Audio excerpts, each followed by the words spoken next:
Bismillahirrahmanirrahim. Assalamualaikum warahmatullahi wabarakatuh.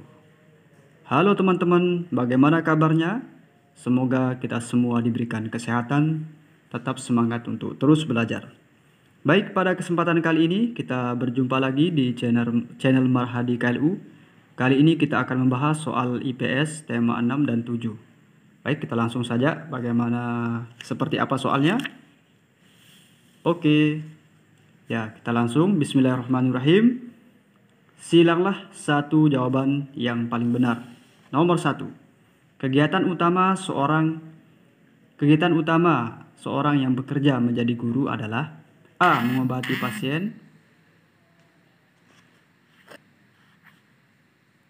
B. Merawat siswa, C. Mendidik siswa, D. Membersihkan kelas. Jadi jawabannya jadi kegiatan utama seorang guru itu adalah mendidik siswa. Soal nomor 2. Namaku Ahmad Bilal, pekerjaanku mengendalikan pesawat, menerbangkan dan membawa para penumpang ke berbagai negara. Maka aku adalah seorang A. Pilot, B. Pramugari, C. Tentara, D. Masinis. Jadi yang benar adalah pilot. Kalau pramugari yaitu pembantu ya di pesawat. Tentara, masinis itu yaitu pengemudi di kereta api. Oke, baik. Nomor 3. Aku bekerja di rumah sakit. Aku bekerja membantu para dokter merawat pasien. Aku adalah seorang A. Apoteker, B. Bidan, C. Perawat, D. Kepala sekolah. Jawaban yang tepat adalah perawat. Jadi tugas perawat itu yaitu membantu para dokter untuk merawat pasien. Kalau apoteker yaitu meracik obat yang sudah diresepkan dari dokter. Kalau bidan yaitu membantu melahirkan. Baik, soal nomor 4. Rani ingin menjadi seorang yang bisa punya perusahaan. Ia ingin mempunyai banyak karyawan. Cita-cita Rani adalah ingin menjadi pengusaha. Baik, nomor 5. Gambar di samping menunjukkan profesi alias pekerjaan ya. Ya, ini sebagai guru ya, sudah jelas ya. Nomor 6. Nah, perhatikan nomor 6, baca dengan baik-baik. Aku bekerja di laut. Tugasku mengendalikan kapal. Aku bekerja membawa barang dan penumpang mengarungi lautan luas. Salah satu kemampuan adalah mampu membaca letak koordinat suatu tempat di laut. Nah, ini adalah salah satu kemampuannya, yaitu membaca letak koordinat suatu tempat di laut. Aku adalah seorang pilot, masinis, nahkoda, kopilot. Jadi yang benar adalah nahkoda ya. Kalau pilot tadi yaitu di pesawat terbang, kalau masinis yaitu di kereta api. Kopilot ini pembantunya ya. Pembantu pilotnya. Next, kita lanjut ke soal nomor 7. Baik, kita lanjut ke soal nomor 7. Baca dengan baik-baik.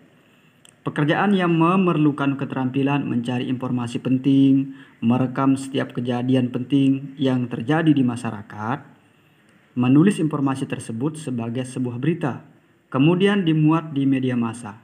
Nah, lalu disebarkan melalui media massa seperti koran, televisi, radio, majalah, film, dan internet. Keterampilan tersebut dimiliki oleh seorang A. Polisi, B. Pengacara, C. Wartawan, D. Jaksa. Nah, jadi yang tepat adalah kalau polisi kan aparat penegak hukum ya. Aparat nih, unsur aparat yaitu menjaga keamanan atau kedaulatan negara ya. Menjaga keamanan negara. Lebih pasnya itu menjaga keamanan di dalam negara. Pengacara yaitu untuk membela biasanya ya. Membela kliennya, misalnya terkait dengan kasus-kasus ya di pengadilan. Nah, yang benar adalah yang C. Nah, ya, jaksa itu Ya, biasanya kerjaan jaksa yaitu menuntut ya para pelaku kejahatan ya. Oke, baik. Nomor 8. Contoh hewan yang bisa diternak masyarakat dengan aman adalah sapi, ayam, dan ular. Wah, ini yang benar adalah ayam, bebek, dan kelinci ya. Ini yang benar. Kalau ini gajah bukan ya. Elang di sini bukan. Di sini ular bukan. Jadi yang salah ini, yang ini sama ini ya, yang salah. Next, nomor 9. Bagian-bagian dari ayam. Bagian-bagian dari ayam berikut ini yang dapat dimanfaatkan manusia sebagai bahan konsumsi adalah sebagai bahan konsumsi ya dari ayam apa? Kecuali bulunya, dagingnya, kulitnya, telurnya. Jadi yang salah yaitu ya bulunya. Sebenarnya ayam itu bisa dimanfaatkan oleh manusia ya, semuanya ya. Bulunya, dagingnya, kulitnya, telurnya juga. Cuman yang diminta di sini sebagai bahan konsumsi, sebagai bahan makanan. Nomor 10, air dan tanah adalah contoh sumber daya alam yang titik-titik, yaitu yang dapat diperbaharui. Ya, air, tanah, hewan, tumbuhan, ya, angin, sinar matahari itu termasuk sumber daya alam yang dapat diperbaharui. Ya. Oke, baik. Nah, nomor 11, penduduk yang ada di daerah dataran rendah banyak berprofesi sebagai pekerjaannya sebagai apa ya? Tentu di sini sebagai apa? Dataran rendah.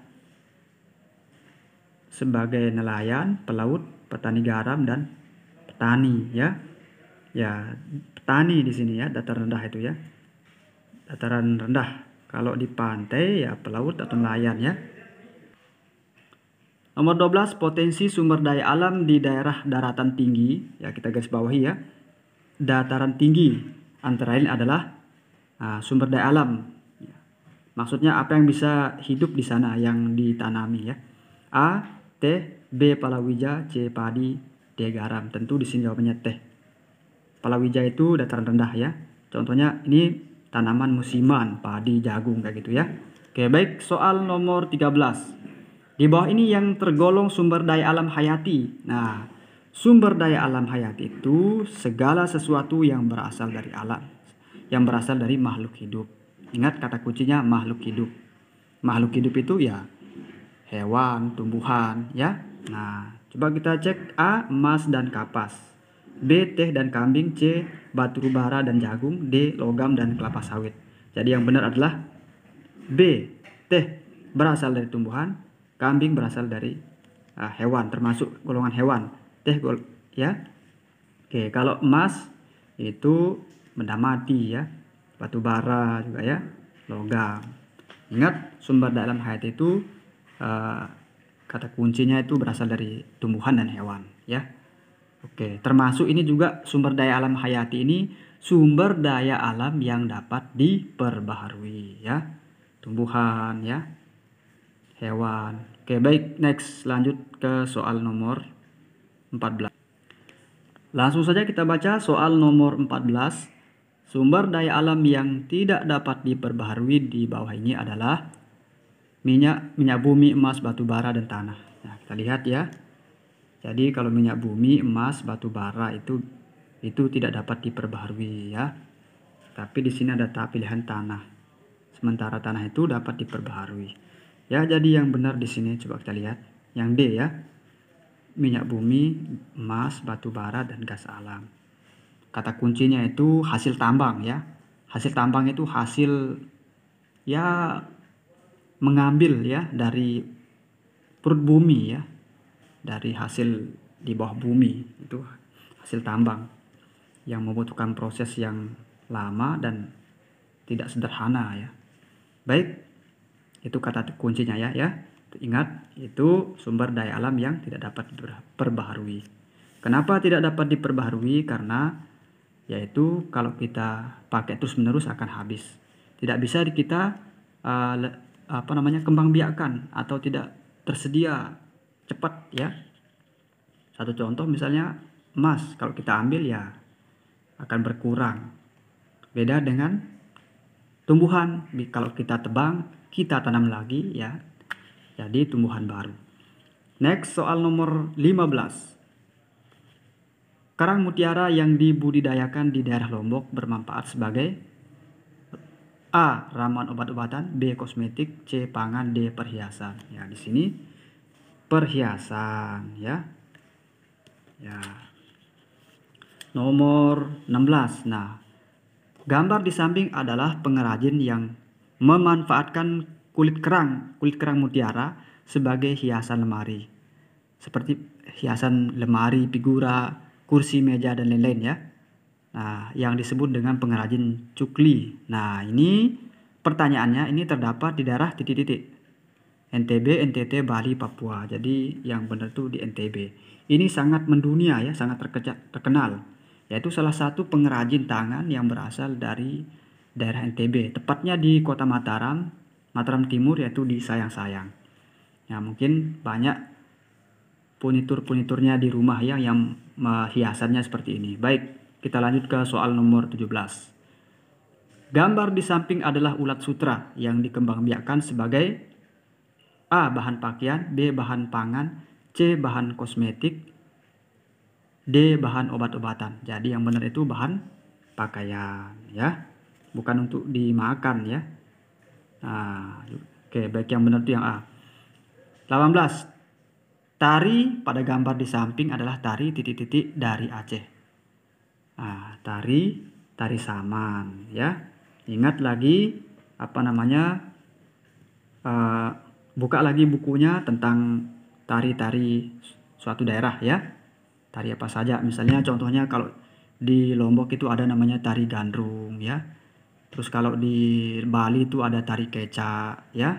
Nah, ada juga namanya tari piring ya. Oke, baik. Atau tari perang juga ya. Lanjut, kita naik ke soal nomor 9. Nama-nama provinsi yang terdapat di daerah Nusa Tenggara Barat. Nusa Tenggara maksudnya ya. Nusa Tenggara. Nah, nama-nama provinsi yang terdapat di daerah Nusa Tenggara adalah titik-titik A. Sumatera. Ini tidak ada A-nya ya. Sumatera, Jawa, dan Maluku. B. Bali, NTB, NTT. C. NTB, NTT, dan Papua. C. Sulawesi, Kalimantan, dan Maluku. Jadi yang benar itu yang B. Jadi Bali, NTB, sama NTT ini termasuk Kepulauan Nusa Tenggara ya. Oke. 20. Bahasa asli suku Sasak adalah bahasa Sasak ya. Gampang. Oke, baik, lagi sekali, bahasa asli suku Sasak itu bahasa Sasak ya. Kalau suku Embojo ya bahasa Embojo ya. Suku Samawa ya, yaitu bahasa Samawanya ya. Terus kalau bahasa DKI itu bahasa apa nih ya? Betawi mungkin ya. Bahasa Betawi. Kalau di Papua itu ada nama bahasa Abrap ya, Airoran namanya ya, bahasa Airo sama bahasa Aki ya, bahasa Aki. Nah, ini luar biasa, kita banyak sekali ragam bahasanya ya. Baik, kita lanjut ke soal nomor 21. Nomor 21, perhatikan gambar di bawah ini untuk menjawab soal nomor 21 sampai 22. Rumah adat pada gambar di atas terdapat di daerah. Nah, ini dilihat lagi buku tematiknya ya, terkait dengan gambar-gambar rumah adat ya. Ini namanya ini terdapat di daerah NTB ya. Oke. Nah, nomor 22, nama rumah adat di atas adalah dalam loka Samawa ya. Dalam loka Samawa. Sambil dilihat lagi nama-nama rumah adat dan bentuknya seperti apa ya. Kalau rumah gadang itu di Sumatera Barat. Gapura Candi Bentar itu di Bali. Rumah panggung ya di Riau ya, Kepulauan Riau. kalau tidak salah ya. Oke, baik. Nomor 23. Lanjut. Keanekaragaman suku bangsa yang ada di Indonesia salah satunya disebabkan oleh A. Indonesia pernah dijajah. B. Indonesia tanah yang subur. Indonesia berbentuk kepulauan. D. Indonesia penduduknya ramah. Jadi keanekaragaman suku bangsa di Indonesia salah satu disebabkan oleh Indonesia itu berbentuk kepulauan ya. Bahkan kita itu dijuluki dengan 1000 pulau. Masing-masing pulau itu memiliki keanekaragaman suku bangsa ya, bahasa dan sebagainya. Nah, sedangkan kalau sumber daya alam yang ada di suatu daerah kan beda-beda ya, itu dipengaruhi oleh letak geografisnya ya. Oke, misalnya di NTT dengan di Lombok itu, kalau di NTB itu banyak petani di sini ya, banyak sawahnya. Lanjut kita ke soal nomor 14. Indonesia sebagian besar mata pencaharian penduduknya adalah petani, sehingga Indonesia disebut sebagai negara. Oke, baik. Jadi Indonesia sebagian besar penduduknya itu sebagai petani. Nah, Indonesia disebut sebagai negara atau dijuluki sebagai negara agraris ya. Oke, negara agraris. Ya, ini juga 1000 pulau. Indonesia itu dijuluki 1000 pulau ya. Nah, kalau agraris ini Indonesia itu karena penduduknya sebagian besar mata pencahariannya petani.